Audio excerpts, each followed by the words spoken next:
வணக்கம் நண்பர்களே. சப்ஸ்கிரைப் செய்யாத நண்பர்கள் சப்ஸ்கிரைப் பட்டனை கிளிக் செய்யுங்க. அப்படியே பக்கத்தில் இருக்கிற பெல் பட்டனையும் கிளிக் செய்யுங்க.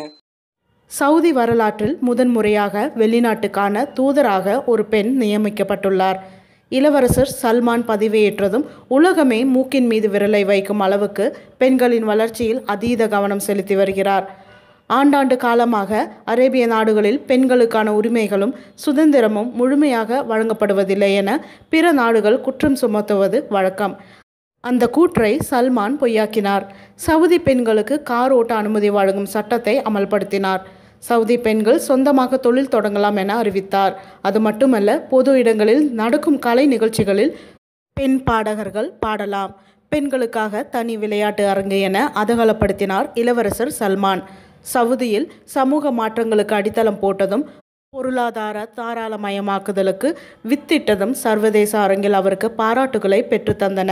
அது மட்டுமின்றி முகமது பின் சல்மான் சவுதி அரேபியா விஷன் 2030 என்ற பெயரில் தொலைநோக்கு திட்டத்தை முன்னெடுத்துள்ளார். இந்த திட்டத்தின் கீழ் அங்கு பெண்களுக்கு இதுவரை அளிக்கப்படாத உரிமைகளை வழங்கி வருகிறார்.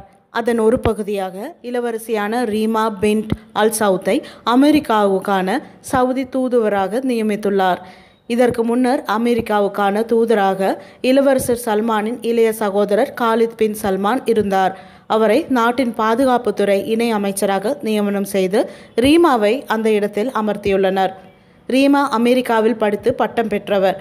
சமூக சேவையின் மூலம் பிரபலமானவர். ரீமாவின் தந்தை பாண்டர் அல் சுல்தான் சவுத் 1983 ஆண்டு முதல் 2005 ஆண்டு வரை அமெரிக்க தூதராக இருந்தவர் என்பது கூடுதல் தகவல். தமிழ் டேட்டா சேனலை பார்த்தமைக்கு நன்றி. சப்ஸ்கிரைப் பண்ணுங்க, லைக் பண்ணுங்க, ஷேர் பண்ணுங்க. தவறாம உங்க கருத்துக்களை கமெண்ட் பாக்ஸ்ல போஸ்ட் பண்ணுங்க. நன்றி.